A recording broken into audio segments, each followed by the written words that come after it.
Yeah? Yeah. Okay, my number 3 is Bioshock Infinite: The Beyond the Sea Part 1 DLC. Buried at Sea, I believe it's called. What did I say? Beyond the Sea. Sorry, Buried at Sea, not Beyond the Sea. Isn't Sorry. it Burial at Sea? Is it Burial at Sea? I think it is, you know. Yeah. Burial at Sea. Bioshock Infinite Burial at Sea Part 1. I assume you played this as well. This is my number 1, yeah, even though it's not very long. Okay, what did you think? I really liked it. I mean, I really, really, really liked it. I loved it, in fact. Every minute of it, I played it on PC, and it's about an hour and a half, 2 hours long, something like that. Yeah, it's a couple of hours, I'd say, comfortably. I was one of the people at the time that loved Bioshock Infinite. I know it's now kind of cool to say that Bioshock Infinite was shit. I'm sure many people didn't like it at the time, and that's absolutely fine, but it's annoying when things like that happen, when people just suddenly jump on a game's back when they probably didn't play it in the first place. But I absolutely love Bioshock Infinite, and this was better than I thought it was going to be. In fact, I knew it was going back to Rapture, and it was all going to be really interesting.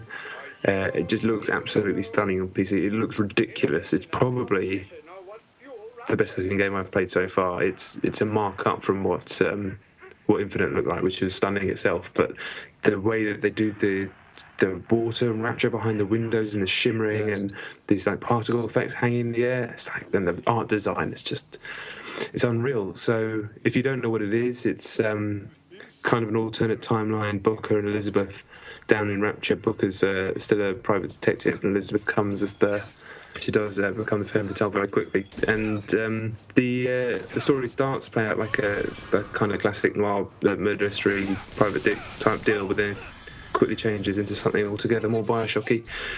And I just loved it. I loved the atmosphere of the opening maybe 20 minutes. There's no combat. It's all fantastic. The way they've remodeled Rapture and the Infinite Engine it blew me away. Then the rest of it's kind of combat heavy, but some people are complaining that it's not, that, the Bioshock 1 combat was more measured and more tactical. That's absolutely fine, but this game isn't that. I think that's important to remember. It just isn't that.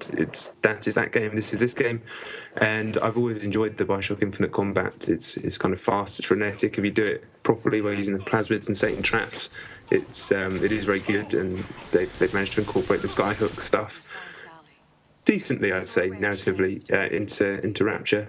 And then by the end of it, I was just absolutely hungry for more. Just wanted more. Can't wait for the next one to come out. Just thought it was brilliant. And I know it's got relatively low review scores on most places, but for me, if you love the Infinite like I did, then this is just the shit as far as I'm concerned. Okay, I really liked it too, despite the fact that, I played on Xbox 360, and I just think it was technically very problematic. Was it? Particularly during the opening when you first meet Elizabeth, because the AI is incredibly sketchy, and it was akin to sort of someone putting an umbrella handle and pulling me out of the game, because it was. It didn't affect the gameplay so much as it pulled me out of the world. It just killed the atmosphere. At the beginning you're supposed to be following her, and sometimes she sprints off, and sometimes you have to lead her when she's meant to be leading you, and sometimes she just stops, and it's unclear how to stop her from doing that. She just appears to walk in circles a lot of the time. I was wandering around like, what am I supposed to be doing? Where are you taking me? Where am I taking you? What's going on? Occasionally she'd stop in doorways, and I'm like, I can't go anywhere. So I don't know whether this is a problem that's exclusive to the 360, but the opening was really just, I couldn't get involved in it. That's a shame. That did not happen to me at all. It was absolutely fine. In fact, she was just waiting for me, looking moody the whole time while I just walked around trying to investigate everything and just examined everything. Okay, well, hopefully that's either something that a lot of people won't find, or possibly then exclusive to the 360 version. I do like the way it sort of feels. It's very dreamlike, and it's like an interactive dream sequence. The skyhooking stuff, it felt completely superfluous, and it was. A lot of people have said this, but it did feel like a game of two halves. The first half was very much narrative, no action, and the second half was almost entirely combat.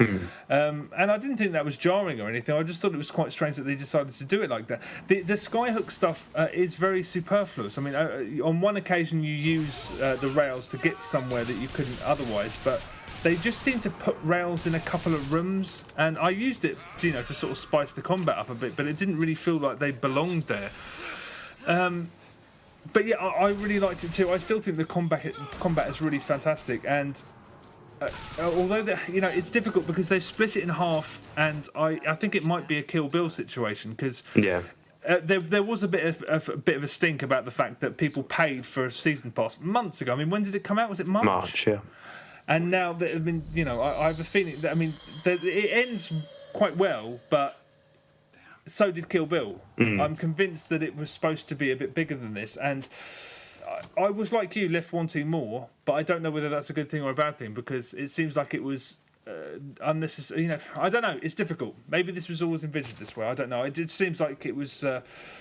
They had to get something out quite quickly, which is also why I felt it was unfortunate about the technical issues. But the technical issues took a whole new problem when I got to a point where I could not progress and I had to delete the game from my hard drive. Someone advised me to do this, to delete the game from my hard drive, restart it, and then restart the checkpoint. The checkpoints are quite sparsely they're placed quite far apart, so I actually had to do quite a large stretch of the game again. But yeah, I haven't encountered anything like that in a little while. It was quite severe. So all I know is that there's a section of the game where you have to close a series of vents.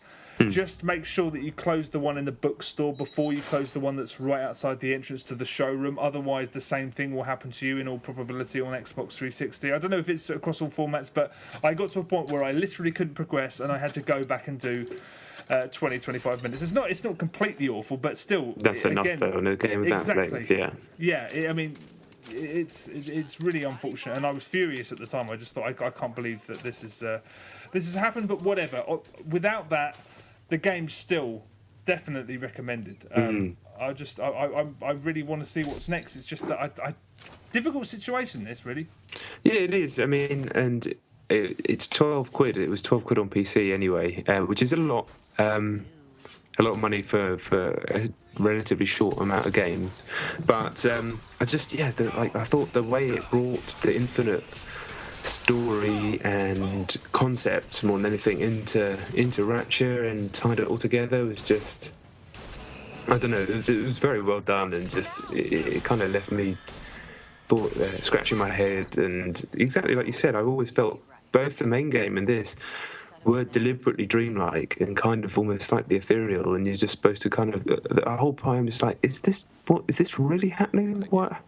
And yeah, it makes me feel like I'm visiting a place that could exist but might not really exist, and I might just wake up in a minute and where I am right now felt very real, but in actual fact it was madness.